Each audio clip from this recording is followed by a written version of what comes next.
وأصحابه الراشدين المهديين أما بعد فأعوذ بالله من الشيطان الرجيم بسم الله الرحمن الرحيم والسابقون الأولون من المهاجرين والأنصار والذين اتبعوهم بإحسان رضي الله عنهم ورضوا عنه صدق الله مولانا العظيم إن الله وملائكته يصلون على النبي يا أيها الذين آمنوا صلوا عليه وسلموا تسليما الصلاة والسلام عليك يا رسول الله وعلى آله وصحبه الصلاة والسلام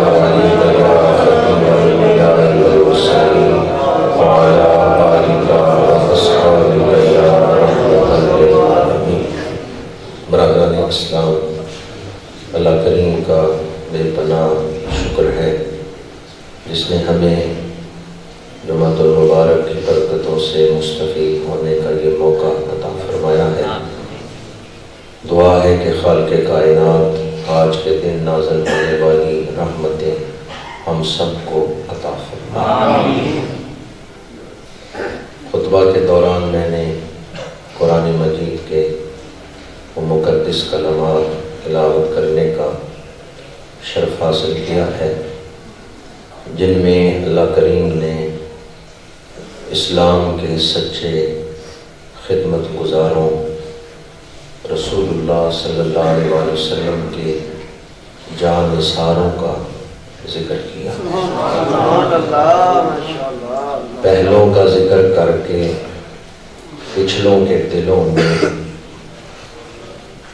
بندگی کو بیدار کرنا، پہلوں کا ذکر کر کے ان کی مثال دے کے پچھلوں کے دلوں میں اسلام کی خدمت کا جذبہ پیدا کرنا، فکر آخرت بیدار کرنا، یہ اللہ کریم کی سنت ہے۔ قرآن مجید میں کئی مقامات پر اللہ کریم نے پہلی امتوں میں جو اسلام کے جانثار تھے ان کا بھی ذکر کیا ہے، جنہوں نے نبیوں کا ساتھ دیا۔ سورہ آل عمران میں ہے وَكَأَيٍّ مِّن نَبِيٍّ قَاتَلَ مَعَهُ رِبِّيُّونَ كَثِيرٌ وَمَا وَهَنُوا لِمَا أَصَابَهُمْ فِي سَبِيلِ اللَّهِ وَمَا ضَعُفُوا وَمَا اسْتَكَانُوا وَاللَّهُ يُحِبُّ الصَّابِرِينَ۔ وَكَأَيٍّ مِّن نَبِيٍّ، تو پہلے نبیوں کا وَقَاتَلَ مَعَهُ رِبِّيُّونَ كَثِيرٌ اور ان کے ساتھ اللہ والوں کا ذکر کیا۔ ہمارے لیے صحابہ کرام کا ذکر ایمان کو جلا بخشنے کا وظیفہ ہے، دلوں سے غفلت دور کرنے کا سبب ہے۔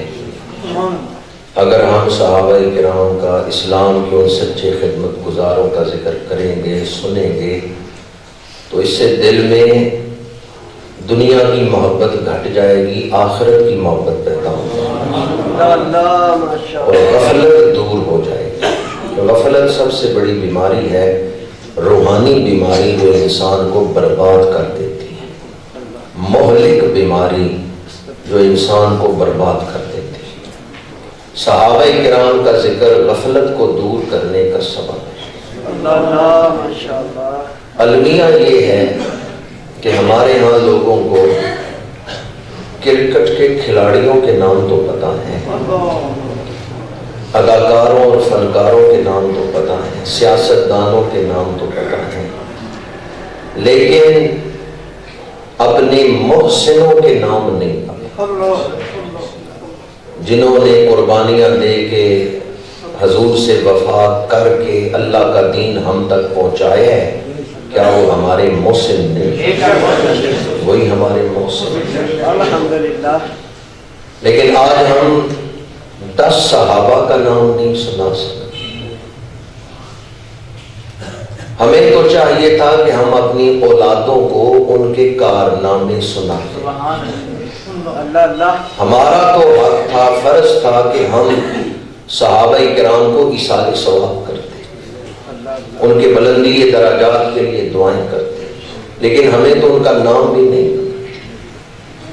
وہ 10 صحابہ جنہیں ایک محفل میں حضور نے جنتی ہونے کی بشارت کی ہے، ہم تو ان کے نام نہیں سنا سکتے.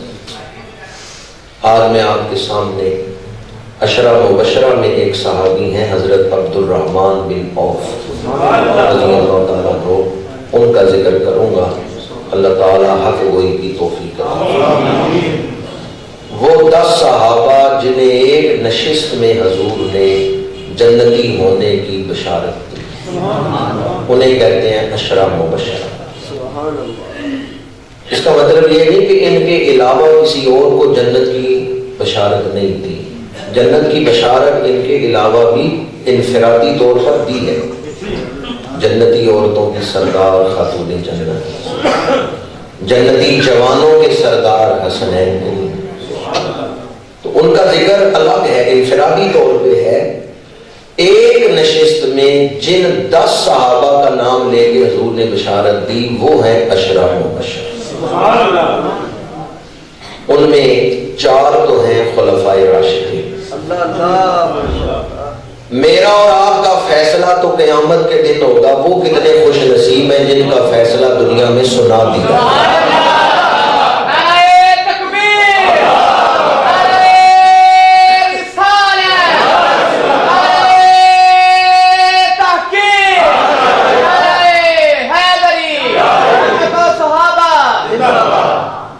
دنیا کی زندگی، موت، قبر، حشر، میزان، اعمال تلیں گے، پھر فیصلہ ہوگا یہ جنتی ہے یہ دوزخی. آخر کوئی تو بات ہے کہ ان 10 کا فیصلہ قیامت پر نہیں چھوڑا گیا، دنیا میں سنا دیا.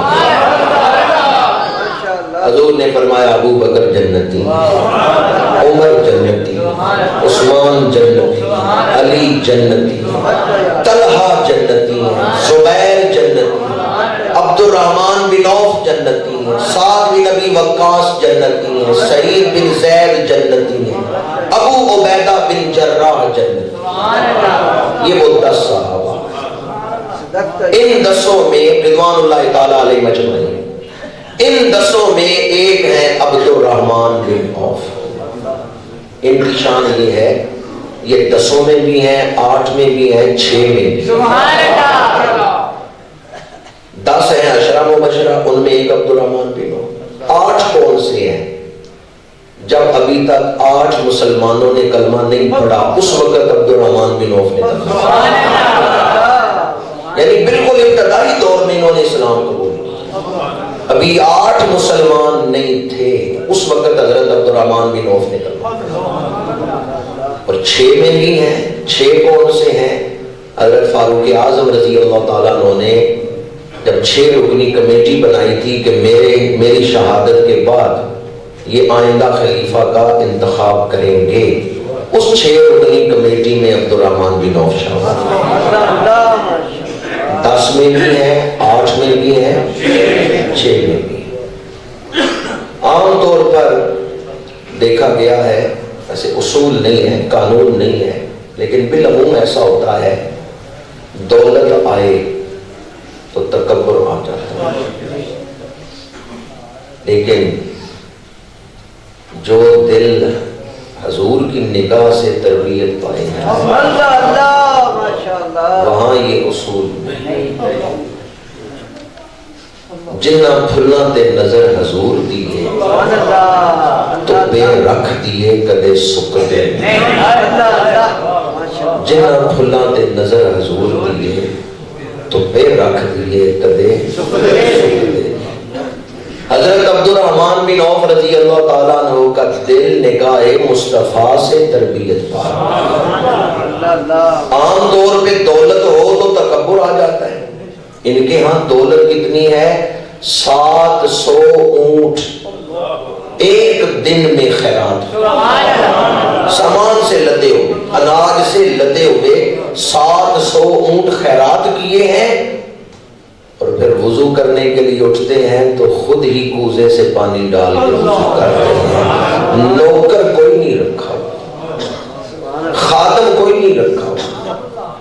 بھئی جو 7 کروڑ روپیہ صدقہ کر رہے ہیں، ایک اونٹ اگر 1 لاکھ کا ہے آج کل، تو 700 اونٹ آج کل خریدیں تو وہ 7 کروڑ میں، پھر ان کے اوپر سامان بھی تھا۔ جو بندہ اتنا امیر ہے اس کے لیے نوکر رکھنا کوئی مشکل نہیں، لیکن ذاتی کام اپنے ہاتھ سے ہی کرتے تھے۔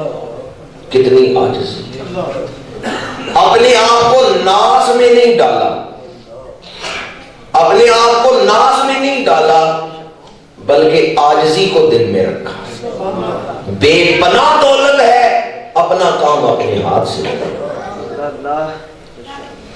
دولت آئے تو عام طور پہ دل سخت ہو جاتا ہے، لیکن جو دل حضور کی نگاہ میں ہو دولت انہیں متاثر نہیں کرتی۔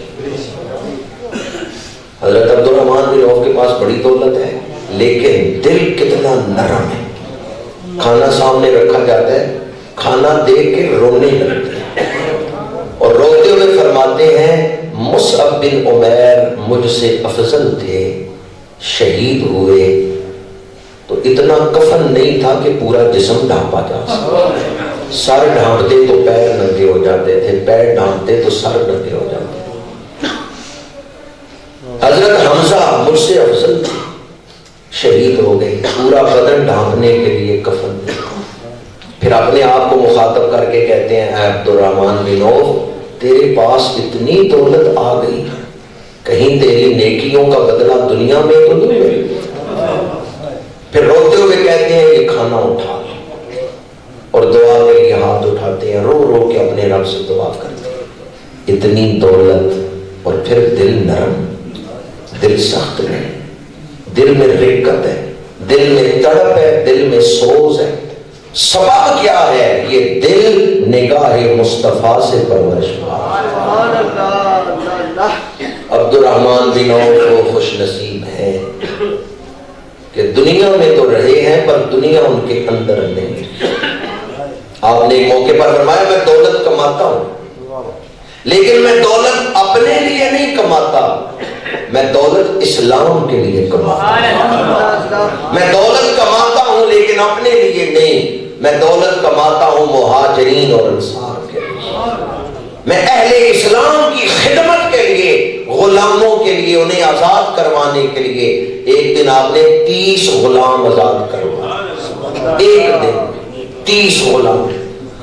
فرمایا میں دولت کماتا ہوں لیکن اپنے نفس کے لیے نہیں، میں اسلام کے لیے دولت کماتا ہوں۔ حضرت عبدالرحمن بن عوف یہ وہ خوش نصیب ہیں کہ ان کی والدہ جو ہے نا بی بی شفا، وہ حضور کی دائی تھی۔ بوقت ولادت جناب مخدومہ کائنات ام رحمت للعالمین سیدہ آمنہ رضی اللہ تعالیٰ عنہ کی خدمت میں تھی بی بی شفا۔ دور جاہلیت میں حضرت عبدالرحمن کا نام تھا عبد الکعبہ، اور بعض روایتوں میں آپ کا نام تھا عبد عمر، لیکن جب حضور کی خدمت میں آئے ہیں، انہیں اسلام کی دعوت دی تھی تو حضرت صدیق اکبر نے، یہ دوست تھے حضرت صدیق اکبر۔ حضرت صدیق اکبر نے کلمہ پڑھا ہے تو پھر اپنے جو قریبی دوست سے انہیں کلمہ پڑھایا ہے۔ حضرت عبدالرحمن بن عوف کے سامنے حضور کی شان بیان کی، حضرت عبدالرحمن بن عوف نے کہا میں مانتا ہوں اللہ، ان کی عظمت کردار سے میں واقف ہوں، وہ اللہ کے نبی۔ حضرت صدیق اکبر لے کے آگے حضور کی خدمت میں، جب حضور کی خدمت میں پہنچے تو حضور نے کلمہ پڑھایا ہے اور پھر ان کا نام بدلا ہے۔ پہلے عبد الکعبہ یا عبد عمر تھا، اب حضور نے نام رکھا ہے عبد الرحمن۔ تو ان کا نام کس نے رکھا ہے؟ حضور نے ان کا نام رکھا۔ میرے آقا کریم سفر فرماتے کسی بستی کا نام ایسا ہوتا جس میں شرک یا کفر کی بو ہے تو آپ وہ نام بدل دیتے تھے۔ کوئی انسان آپ کی خدمت میں حاضر ہوتا جس کا نام اچھا نہیں تو آپ نام بدل دیتے تھے، آپ اچھے نام پسند فرماتے تھے، شہروں کے نام بھی، انسانوں کے نام بھی، جن میں اللہ کے ساتھ بندگی کا اظہار ہو یا حصول برکت کا ذکر ہو، ایسے نام آپ شہروں کے بھی رکھتے ہیں، انسانوں کے۔ ہمارے گجرات کے قرب و جوار میں بھی ایسے نام ہیں جن میں بعض ایسے پہلو پائے جاتے ہیں جو مناسب نہیں ہیں۔ گجرات سے نکلیں تو خونی چک ہے، اس سے خون کی بدبو آتی ہے، خونی چک، لیکن خیر اب اس کا نام تو چک مرتضیٰ رکھ دیا گیا ہے۔ تو اب ہمیں پرانے نام نہیں بلانے چاہیے، جن میں جاہلیت ہو وہ نام نہیں بلانے چاہیے۔ خونی چک تو خیر آگے ہے، اس سے پہلے بھی ایک ہے یہ پل جو ہے، تو اب اس کا نام کیا رکھا گیا؟ روحانیہ۔ تو ہمیں وہ نام بلانا چاہیے جو برکت والا ہو، جس میں حسن و خوبی ہو، جو اسلامی تعلیمات کے مطابق ہو۔ وہ نام نہیں بلانے چاہیے کہ جاہلیت میں کسی نے رکھ دیے ہیں تو اب وہی چلتے ہیں۔ یہ جو شیطانیہ والا پل ہم کہتے ہیں، اس کو اب چھوڑ دینا چاہیے، بلکہ رحمانی نہیں کہنا چاہیے۔ یا اچھا نام جو ہے کسی بھی شہر، کسی بھی انسان کے لیے، کہیں آپ دیکھیں کہ اس میں جاہلیت کی بدبو ہے، اسے بدل کے اچھا نام رکھنا یہ حضور کی سنت ہے۔ عبد الرحمن بن عوف رضی اللہ تعالی عنہ یہ وہ خوش نصیب ہیں جن کی زندگی کا محور ذات رسول ہے۔ ابتدائی دور میں کلمہ پڑھا اور پھر زندگی کے آخری سانس تک اسلام کے وفادار ہیں۔ اب جو میں ان کی شان عرض کر رہا ہوں، شاید اس سے پہلے آپ نے کبھی سنی ہو۔ حضرت مغیرہ بن شعبہ رضی اللہ تعالی عنہ سے پوچھا گیا کہ حضرت صدیق اکبر رضی اللہ تعالی عنہ کے علاوہ کوئی اور ایسے صحابی بھی ہیں جن کے پیچھے حضور نے نماز پڑھی؟ تو حضرت مغیرہ بن شعبہ نے فرمایا ہاں، یہ عبد الرحمن بن عوف وہ خوش نصیب ہیں جن کے پیچھے ایک موقع پر خود حضور نے نماز پڑھی۔ اسماء الرجال کی کتابوں میں اس پر روایات موجود ہیں۔ میرے آقا کریم ایک قبیلے کی طرف تشریف لے گئے ہیں، صحابہ کرام نے سمجھا کہ حضور وہاں نماز ادا کر لیں گے۔ ادھر صحابہ کرام نے نماز کے لیے حضرت عبد الرحمن بن عوف کو آگے کھڑا کر دیا ہے، وہ نماز پڑھا رہے ہیں کہ اس دوران حضور کی تشریف لے آئے ہیں۔ حضرت مغیرہ بن شعبہ ساتھ تھے، وہ عرض کرتے ہیں یا رسول اللہ اجازت ہو تو میں اطلاع کروں کہ آپ تشریف لا رہے ہیں؟ حضور نے فرمایا نہیں، روک دیا۔ حضرت مغیرہ بن شعبہ کو روک دیا، اطلاع نہ کرو۔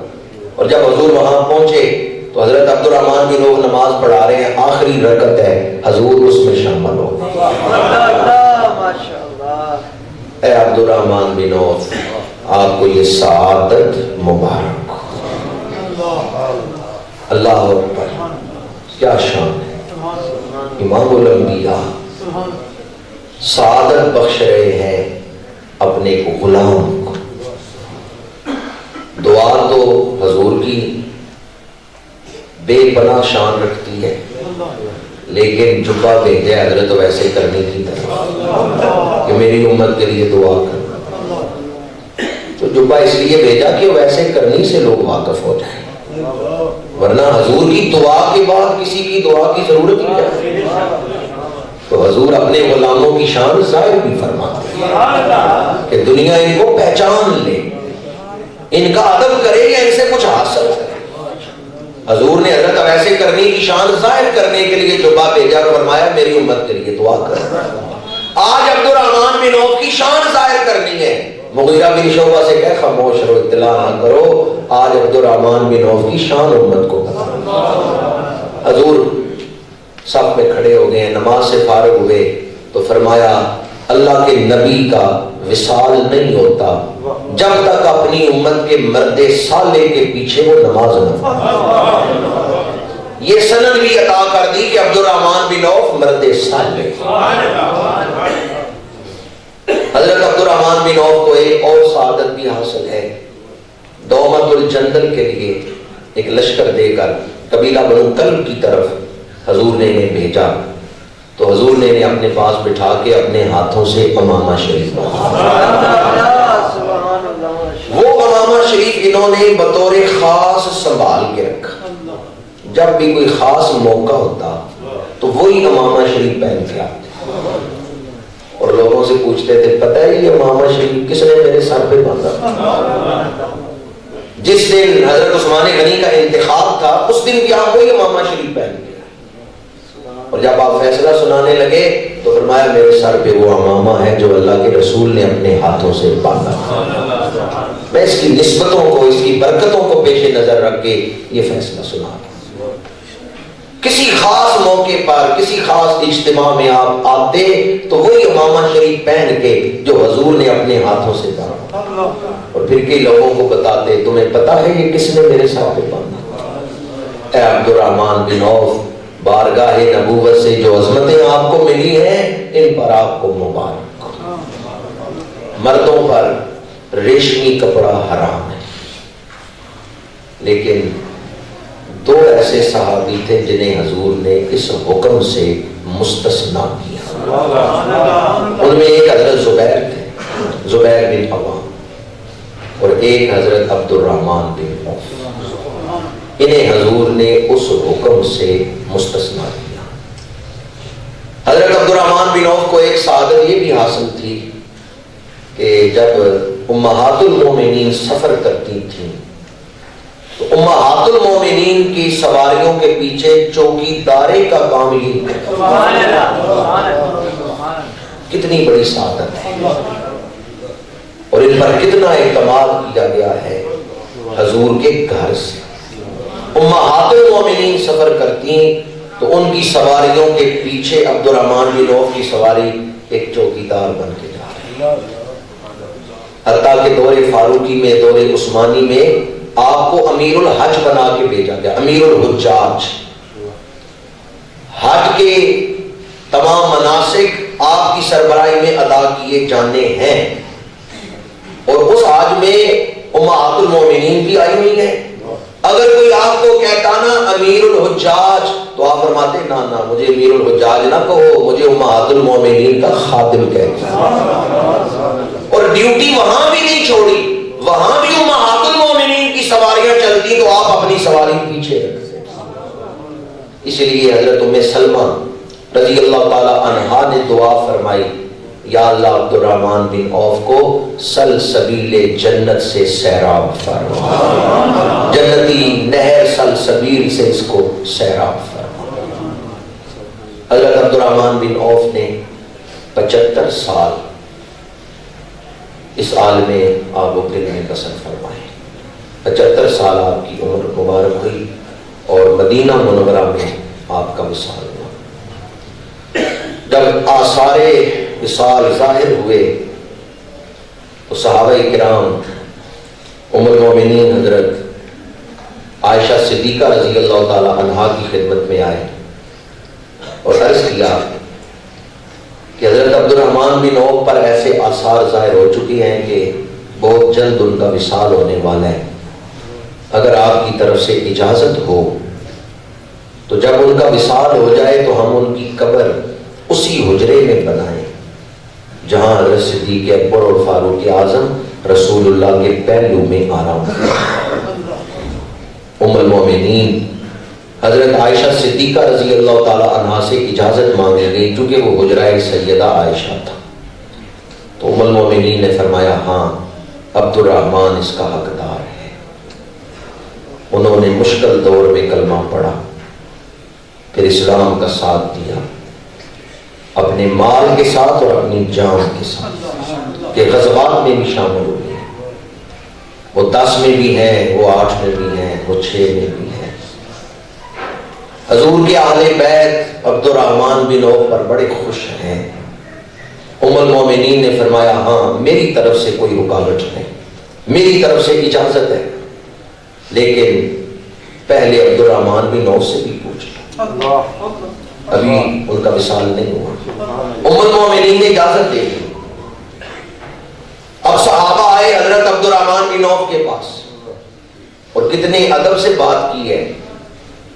اے عبد الرحمن بن عوف، ایسے آثار لگ رہے ہیں کہ اب آپ کی ملاقات حضور سے ہونے والی. اب زیادہ دیر نہیں رہ گئی، آپ اپنے معبود کے پاس پہنچنے والے، تو ہم آپ سے اجازت مانگنے آئے ہیں۔ اگر آپ کی طرف سے اجازت ہو تو جب آپ کا وصال ہو جائے آپ کا مزار اسی حجرے میں بنا دیں جہاں آگے دو غلام حضور کے پہلو میں آرام فرمائے۔ جو ہی یہ اجازت والے لفظ زبان پہ آئے حضرت عبدالرحمن بن عوف کا جسم کانپنے لگا، آنکھوں سے اشکوں کی برسات لگ گئی۔ کہا اتنی اونچی جگہ، اتنی بلند جگہ، اتنی پاک جگہ، اتنی رفتوں والی جگہ مجھے دفناؤ گے؟ نہ، مجھے جنت البقیع میں دفناؤ۔ وہاں حضور کے پہلو میں لیٹنا یہ ابو بکر و عمر ہی کی شان ہے، میری اوقات نہیں میں وہاں جا کے لیٹوں۔ اے عبدالرحمن بن عوف، آپ کے ادب کو ہمارا سلام۔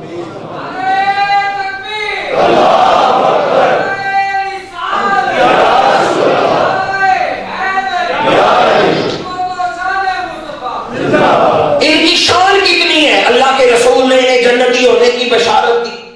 ان کی شان کتنی ہے، دولت کے باوجود روتے ہیں، دولت کے باوجود طبیعت میں عاجزی ہے، دولت کے باوجود نماز بڑے شوق سے، نماز کا اتنا شوق ہے ایک دن اپنے باغ میں نماز پڑھ رہے ہیں، پرندہ اڑا ہے اور اس کو راستہ نہیں ملا باہر نکلنے کا، شاخوں سے شاخیں ملی ہوئی ہیں۔ نماز میں خیال آیا میرا باغ کتنا گھنا ہے کہ پرندہ اڑے اسے باہر نکلنے کا راستہ نہیں ملتا۔ نماز سے فارغ ہوئے رسول اللہ کی بارگاہ میں آ گئے، یا رسول اللہ میں اپنا باغ اللہ کے راستے میں وقف کرتا ہوں۔ میرے آقا کریم نے فرمایا عبدالرحمن بن عوف، اب ان صحابہ کو یہ بھی بتا دو کہ تم نے اپنا باغ وقف کیوں کیا۔ حضور تو دلوں کے راز جانتے ہیں۔ عبدالرحمن بن عوف کہتے ہیں یا رسول اللہ مجھے اس دولت کی ضرورت نہیں جو مجھے میرے رب سے دور کر، مجھے وہ باغ نہیں چاہیے جو مجھے میرے رب سے دور کر دے۔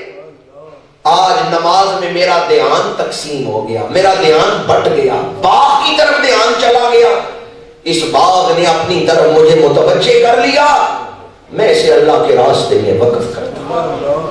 بڑی شان ہے، اخلاص والے ہیں، صدق والے ہیں، سابقون الاولون میں ہیں، دنیا میں حضور نے جنتی ہونے کی بشارت دی ہے، اہل بیت ان پر بڑے راضی ہیں۔ ام المومنین کہتی ہے میری طرف سے اجازت ہے، بے شک عبدالرحمن بن عوف کا مزار وہاں بنا لو، لیکن خود عبدالرحمن بن عوف کیا کہتے ہیں؟ کہتے ہیں وہ بڑی بلند جگہ ہے، وہ بڑی شان والی جگہ ہے، مجھے جنت البقیع میں دفنانا، عثمان بن مظعون کے پہلو میں دفنا دینا، اس اتنی عظمتوں والی جگہ پہ دفن ہونا یہ ابو بکر و عمر ہی کی شان ہے۔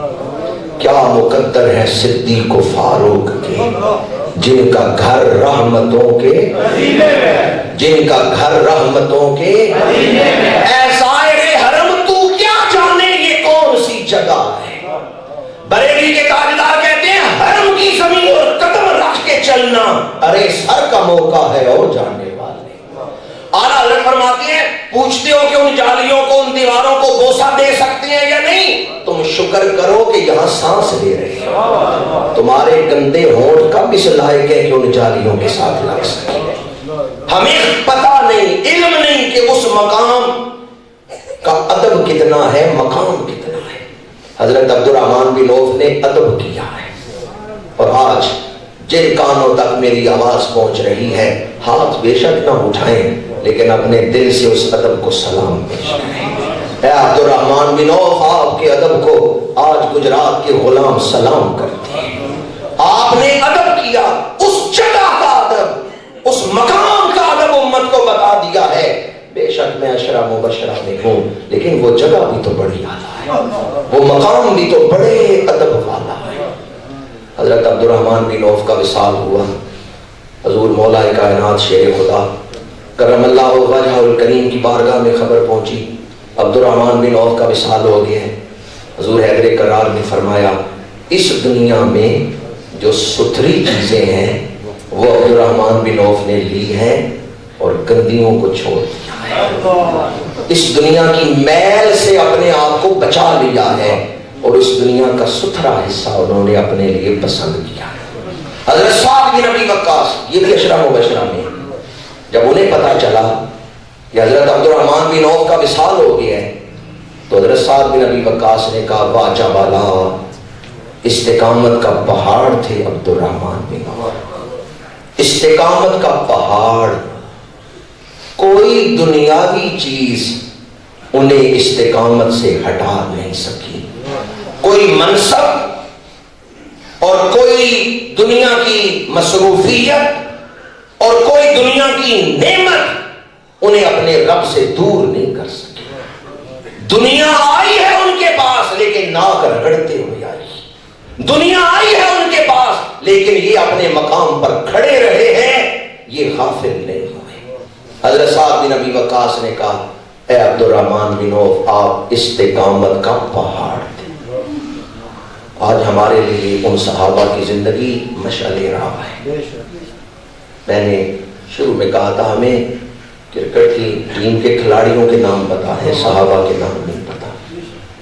میں نے تفسیر کی کسی کتاب میں پڑھا تھا اصحاب کہف کا ذکر سورہ کہف کے فضائل میں، کہ جو اصحاب کہف کے نام یاد کر لے یا انہیں لکھ کے اپنے پاس رکھے، اللہ تعالیٰ اسے دماغی بیماریوں سے بچا لیتا ہے، مریض ہو تو اسے شفا ملتی ہے۔ کن کے نام؟ اصحاب کہف کے نام۔ بڑی شان ہے اصحاب کہف کی، پر وہ ولی ہیں، صحابی نہیں ہیں، وہ بنی اسرائیل کے ولی ہیں۔ کیا شان ہے جو حضور کی صحابی، کیا شان ہوگی ان کی جو عشرہ مبشرہ ہے۔ آج آپ کی خدمت میں یہ عرض کرنا چاہتا ہوں، آپ کے بچوں کو بڑی بڑی موٹی کتابیں یاد ہیں جو اسکولوں میں پڑھتے ہیں بچے۔ آج کل امتحانات ہو رہے ہیں، دعا گو اللہ تعالیٰ جو بچے امتحانات دے رہے ہیں انہیں کامیاب فرمائے۔ اور آج کے جمعۃ المبارک کا ایک پیغام اپنے بچوں کو کہ بیٹا میں بڑا خوش ہوں گا جس دن تو مجھے عشرہ مبشرہ کے نام سنا۔ شاہ صاحب بیٹھے ہیں، میں نام نہیں لے رہا، میں ان کے گھر گیا تو ان کے بیٹے نے کہا شاہ صاحب نے مجھے بتایا تشریف فرما ہے لیکن نام نہیں میں ان کا لے رہا۔ انہوں نے کہا جی میرے بیٹے نے میرا دل بڑا خوش کیا ہے۔ میں نے کہا کس طرح؟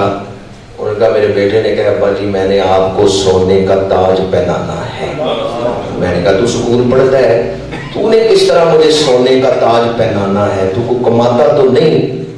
اس نے کہا ابا جی میں نے اسکول کی پڑھائی چھوڑ کے پہلے قرآن حفظ کرنا ہے، چونکہ اللہ کے رسول نے فرمایا بیٹا قرآن حفظ کر لے تو باپ کو سونے کا تاج پہنایا جاتا ہے، تو میں نے آپ کو سونے کا تاج پہنانا ہے۔ وہ کہتے ہیں میرا دل خوش ہو گیا، میرے بیٹے کے دل میں کیسے یہ خواہش آ گئی۔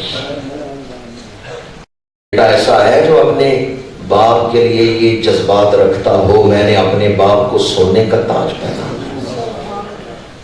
قرآن مجید فرقان حمید کے 30 پارے ہیں، چلے کچھ حصہ تو بیٹے کو یاد کروا دیں۔ آج آپ کی خدمت میں یہ عرض کر رہا ہوں عشرہ مبشرہ کے نام بڑی برکت والے ہیں۔ یہ نام اللہ کی بارگاہ میں لے کے دعا مانگیں، ان کی استقامت، رسول اللہ کے ساتھ عشق، حضور کے ساتھ وفا، اس کا واسطہ دے کے دعا مانگیں، اللہ قبولیت کے دروازے کھولتے ہیں۔ جس راستے پہ ہم اپنی قوم کو لے کے جا رہے ہیں وہ تباہی کا راستہ ہے، اور اس منبر سے مساجد سے جو پیغام دی جاتی ہے وہ فلاح کا راستہ ہے، کامیابی کا راستہ ہے۔ کل کی اخبار میں پڑھ رہا تھا کہ کرکٹ میچ کے لیے ٹکٹ کھولے گئے ہیں تو صبح 6 بجے لائن لگنا شروع ہو گئی۔ فجر کی نماز کتنے بجے ہو گئی جی؟ کئی لوگوں کے لیے بڑا مشکل ہے فجر کے وقت اٹھنا۔ کل کی بار پڑھ کے دیکھ لیں، ایکسپریس میں مین پہلے صفحے پہ یہ بات تھی، میرے پاس محفوظ ہے کہ 6 بجے صبح لائنیں لگی ہوئی تھی ٹکٹ لینے کی۔ یہ ٹکٹ کہاں کا ٹکٹ ہے؟ جوا، بد نگاہی اور کئی گناہ ہیں اس میں، وقت کا ضیاع، نمازوں کا ضیاع، زبان کا غلط استعمال، ہوٹنگ، کتنے گناہ ہیں وہاں۔ جوا ہو رہا ہے، بد نگاہی ہو رہی ہے، زبان کا غلط استعمال، ہوٹنگ ہو رہی ہے، نمازیں ضائع ہو رہی ہیں، کئی گناہ اس موقع پر۔ اس جگہ کا ٹکٹ لینے کے لیے 6 بجے لائنیں لگ گئی۔ مسجد میں صبح صبح کون سا ٹکٹ تقسیم ہوتا ہے؟ جنت کا۔ یہاں کتنے لوگ ہیں؟ قوم کو کس راستے پہ ہم چلا رہے ہیں؟ 500 روپے والا ٹکٹ تو ختم بھی ہو گیا، 4000 والا ٹکٹ ختم ہو گیا، وہ 500 کا ٹکٹ 10,000 میں بک رہے ہیں۔ ایک دن میچ دیکھنے کے لیے قوم کتنی بےتاب ہے، کس راستے پہ میڈیا قوم کو لے کے جا رہا ہے۔ ہمارا دشمن کامیاب ہو گیا۔ سلگتے ہوئے دل کے ساتھ یہ بات کر رہا ہوں، ہماری پنجاب حکومت نے کہا ہے یہ چیلنج ہے، ہماری عزت کا سوال ہے، ہم میچ کروا کے دکھائیں گے، سیکورٹی دیں گے۔ میں نے کہا مسجدوں سے ہارن اتارتے ہوئے تو تمہیں عزت کا خیال نہیں آیا۔ میچ کروانا عزت کا سوال ہے کہ ہم ایک باوقار قوم ہے، ہم سیکورٹی دے سکتے ہیں۔ میچ کروانا عزت کا سوال کہ کروا کے دکھائیں گے اور خود کچھ دھماکہ نہیں ہونے دیں گے۔ اور مسجدوں سے مینار اتارتے ہوئے بھی، مسجدوں سے ہارن اتارتے ہوئے بھی کہتے ہیں نا کہ ہماری عزت کا سوال ہے، ہم مسلمان ہیں، ہم نہیں اتارنے دیں گے، ہم سیکورٹی دیں گے۔ ہمارا دشمن کامیاب ہو گیا ہے۔ خود کچھ دھماکوں کا سبب کچھ اور ہے، اس نے جوڑ اسلام کے ساتھ دیا ہے، وہ نہیں بیان کر رہا کہ سبب کیا ہے، پھر کسی موقع پہ کیا وقت اجازت نہیں دیتا، صرف اشارہ کر رہا ہوں پاکستان معاشی ترقی کے راستے پہ چل رہا ہے اور بہت جلد پاکستان ایک معاشی طاقت بن کے ابھرے گا۔ پاکستان کے دشمن چاہتے ہیں کہ پاکستان معاشی اعتبار سے مضبوط نہ ہو، باہر کے انویسٹر کو یہاں آنے سے وہ روکنا چاہتے ہیں، تو یہاں کی فضا کو وہ غیر مطمئن اور خوف زدہ ظاہر کرنے کے لیے دھماکے کروا رہے ہیں۔ مذہب کا اس میں کوئی کردار ہی نہیں ہے، مذہب کا تعلق نہیں ہے، لیکن دشمن کامیاب ہو گیا، اس نے ان خود کش دھماکوں کو مذہب سے جوڑ دیا ہے، اسلام سے جوڑ دیا ہے۔ سبب معاشی ترقی ہے، جوڑ اس کو مذہب سے دیا ہے۔ اور ہمارے حکمران بھی ٹی وی پہ بیٹھے ہوئے اینکر بھی مسجدوں کی بات، مدارس کی بات، 15 سال ہو گئے آپ کو ان کے خلاف کام کرتے ہوئے، آپ کو بھی پتا ہے، ایجنسیوں کو بھی پتا ہے کون سے لوگ خود کش دھماکے کر رہے ہیں۔ صرف مجرم کو پکڑیں، جو پرامن لوگ ہیں ان کو کیوں پابند سلاسل کیا؟ کچھ ایسے بزرگ علماء جو چل نہیں سکتے، چلنا جن کے لیے مشکل ہے، چند دن پہلے وہ جیل میں۔ لالا موسیٰ کے ایک بزرگ ہیں علامہ غلام ربانی صاحب، ضعیف ہیں، چند دن پہلے میں لالا موسیٰ گیا، پتہ چلا وہ جیل میں۔ میں کہا جن سے دعا لے رہی تھی ان سے بددعائیں لے رہے ہیں، ضعیف ہیں، کمزور ہیں، چل نہیں سکتے اور انہیں جیل میں رکھا ہوا ہے۔ ہمارا دشمن کامیاب ہو گیا کہ انہوں نے خود کش دھماکوں کو مذہب سے جوڑ دیا ہے، حالانکہ مذہب سے اس کا تعلق نہیں۔ میں آپ لوگوں کی خدمت میں گزارش کروں گا اس موقع پر اسلام کے جانثار ہونے کے لیے، اسلام کے سچے وفادار ہونے کے لیے ایک کام یہ کریں، جو فیس بک چلاتے ہیں کم از کم وہ اس آواز کو ایک آئی ڈی، اپنی آئی ڈی پر ایک پوسٹ ہی لگا دیں کہ ان خود کش دھماکوں کو مذہب سے نہ جوڑو۔ وہ مذہبی مقامات پہ کروا کے کہتے ہیں فلاں تنظیم نے کروایا، پیچھے جو اصل سبب ہے وہ پاکستان کی معاشی ترقی ان کو اچھی نہیں لگ رہی۔ ہم مسجدوں سے دعا گو ہیں اور اس پر ہمارا یقین ہے کہ انشاءاللہ پاکستان ایک بڑی طاقت بنے گا۔ اس کے لیے ہم بڑی سے بڑی قربانی دیں گے، پاکستان اسلام کے لیے بنا ہے، لیکن خدا را دہشت گردی کو اسلام سے نہ جوڑو۔ اس صدی کا سب سے بڑا جھوٹ کیا ہے کہ دہشت گردی کو اسلام کے ساتھ جوڑا جا رہا ہے۔ ایک جملہ میں نے آپ کو دے دیا ہے، کم از کم یا خود آپ اس کے لیے کوئی مناسب الفاظ جو ہے وہ چن لیں۔ میں تو یہ سمجھتا ہوں کہ یہ مطالبہ ہمیں آواز اٹھانی چاہیے، دہشت گردی کو اسلام سے نہ جوڑا، دہشت گردی کو اسلام سے نہ جوڑا جائے، اس کا اسلام سے تعلق نہیں ہے۔ یا جو مسلمان ہے وہ یہ کام نہیں کرتے، جو نام نہاد مسلمان ہو کے میں مسلمان ہوں اور مسلمان ہے نہیں، اس کی بات نہیں میں کر رہا۔ جو مسلمان ہے وہ یہ کام نہیں کر سکتا۔ یہ دشمنوں کا پراپیگنڈا ہے کہ انہوں نے اسلام کو بدنام کرنے کے لیے ایسا کام کیا۔ اللہ تعالیٰ آنے والے دور میں